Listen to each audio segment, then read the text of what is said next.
This is more to kind of introduce you to a project that some of us in the room are involved with. Dan and Kelly, did I miss it? Laura Christensen, who's not here. And so a coordinated site network for studying the impacts of 4R nutrient management on crop production and nutrient loss. That's a terribly long title.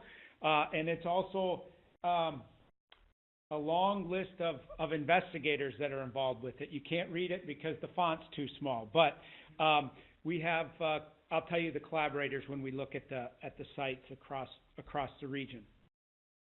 So this effort has really come about as a result of the 4R Research Fund funded some meta-analysis to review work that's been done on nitrate loss from subsurface drainage. Laura Christensen did some of that work with Darren Harmel, and then also to look at some nitrous oxide losses. Allison Eagle did a lot of that meta-analysis to try to look at what's in the literature about the impacts of 4R nutrient management, specifically nitrogen management, on water quality and air quality. And this just shows you a map from Laura and Darren's paper where they took the drainage data that was out there, subsurface drainage, water quality data, and fed that into a database that Darren Harmel with ARS has, the managed database. So, and I think Laura had a poster at the meeting last year where they're trying to bring in more than just annual information, or bring in some of the concentrations in addition to load and flow. Anyway, you can see here that the map on the left are the number of site years of subsurface drainage water quality data by state. I like to show this in a way because look at what state in the union leads that. That would be Iowa State, or Iowa. Okay, so between Iowa State and ARS, we have a number of site years of data, thanks to people like Ramesh and Dan and Jim Baker and others. Also Ontario, you see there has a number of site years of drainage water quality data. Okay, so that looks pretty good. But the meta-analysis that Allison Eagle did noted that only one study simultaneously reported or measured nitrous oxide emission and nitrate leaching losses, along with crop yield information. So if we think about the number of site years of drainage water quality data we have back there on the previous one, and then we think about there's a lot of, some nitrous oxide measurements, but only one study where we're measuring it at the same site. In addition, not aware of studies explicitly aimed at understanding whether there are any interactions between 4R management and soil health. This aspect came around a little later. That first one was I guess, what started this effort. I'm on the 4R Research Fund Technical Advisory Group. Allison reported this at one of our meetings, and the question was, aren't there drainage water quality studies across the region where we could start to add nitrous oxide measurement and do some coordinated work? Okay, from that, said yeah. From that, a number of the folks that ultimately were involved with this project got an email, I think from me, to say, would you be willing to come to a meeting in Denver in March of 2016 to discuss what you're doing with some of your drainage water quality study sites? From that, there seemed to be an interest to come together on, could we do something together to look at some of these concurrent measurements on these sites, crop yield, 4R, nitrous oxide, and nitrate loss. Thus, our project was born. The objectives to quantify the impact of 4R nutrient stewardship on crop yield, soil health, nutrient use efficiencies, nutrient losses, and gaseous losses across a network of coordinated sites. So we have Minnesota, Fabian Fernandez.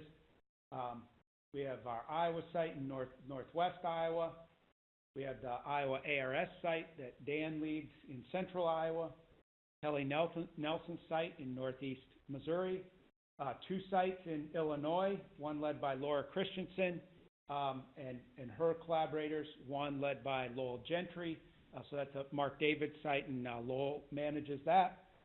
Sylvie Brodeur and Jeff Valenick at Purdue, and then Craig Drury in Canada. So not only Midwest, but into Canada as well.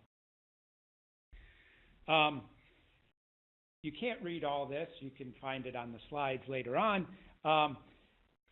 Nitrogen management and what would be standard farmer management versus 4R management changes across the region. As we started to visit, anhydrous ammonia is a very common nitrogen source in Iowa, whereas in Indiana, that's not what they talked about was it's not as common as in Iowa. Not as common as in Iowa, okay? So what we're kind of practicing a systems approach where we're looking at kind of a somewhat standard farmer management practice versus a more 4R or enhanced 4R type management practice. And so we have things like fall nitrogen, spring pre-plant, split application, and then some of the sites will do split application with cover crop or split application with a relay crop or living mulch, camelina relay crop for Dan's site. So we're trying to look at a combination of timing and source in many of these locations. Also, 6 of the 8 sites have no nitrogen treatment in there. So I think most of the sites are corn-soybean rotation. We do have a couple continuous corn, but we have 6 of the sites with a no nitrogen control treatment, which is I think quite useful. The agronomists finally got through to some of us ag engineers that we needed that. Just to give you kind of information about what we're measuring, the project really started in the fall of 2017 with our baseline soil measurements, soil health measurements, and so we all have a standard protocol for that. We collected our samples and we sent them to Cindy Cambardella with the USDA ARS National Laboratory for Ag and the Environment. So for that one, for our soil health measurements, we have a common lab that are analyzing from all those sites. 7 of the sites got them collected. Craig Drury did not get his collected last fall. Okay, so that's the soil health. We're also taking baseline soil carbon and nitrogen measurements with depth in the profile and soil texture. On crop production, we're looking at crop yield and nutrient removal, nitrogen, phosphorus, and potassium, as well as some crop growth throughout the season and silking, some on canopy sensing, SPAD meter readings, so trying to get some information about crop growth and development throughout the season. Nutrient loss, all the sites are looking at nitrogen and phosphorus, and most sites potassium as well with drainage water. Dan has said that they've analyzed some of their samples from last fall on potassium, and there's not much in there, so we'll see if we continue that, but that was one of the things that there's really not much information about that, so we've collected that. A subset of the sites, so not all 8, I think we have 6 of the 8 are collecting nitrous oxide measurements. Just our site in Iowa, my site, our Iowa State site in northwest Iowa, and Fabian's site in Minnesota aren't because they're a long ways away from campus, so it doesn't work as well.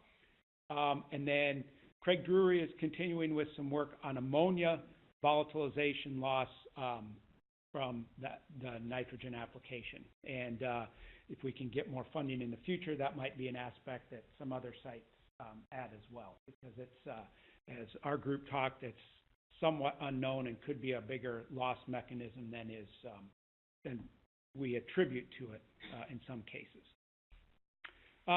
So the funding for this is a 3-year project, or 42-month project if we get a 6-month extension. And when we initially came together, there was potential for some 4R research fund dollars. As we put the proposal together, right about the time we kind of got something put together, there was a call from the Foundation for Food and Agriculture Research under the Healthy Soils, whatever that thing, I can't remember, the Healthy Soils Thriving Farms or something like that, okay? that needed matching dollars. And so we got $1 million from the 4R Research Fund, $1 million we were fortunate enough to get funded by FR for the other $1 million. That also added in some of the soil health component that we talked about, why that wasn't quite as much of a part of it as in the past. So as Dan said before, I think a lot of our ability to pull this together and to do this work is really because of the work of NSERA 217, a lot of us working together and being willing to continue to work together. And we feel fortunate to get this started. Not looking at, as I said, looking a lot at the 4R practices, but incorporating some cover crops at some of those sites, so maybe into the 4R plus category. So with that, I think kind of got us closer back on time. Happy to answer a question or two, and if it's tough, I'll refer to Dan or Kelly or others. Yeah. Any questions? A question for Matt? Yeah. Yes. Yep. All the sites are tiled. Some of those, have been in for 20 years, and some of them, a little bit more recent than that. But yep. Matt, I have a question on the nitrous oxide. Yeah. Is that from soil to atmosphere, or is it dissolved in the rainwater? This one is from soil to atmosphere. So we're measuring dissolved as well. Yeah, but some sites will probably be measuring dissolved in the drainage water. You say 6 of 8 months? Yep, those 6 are all at least. Yep.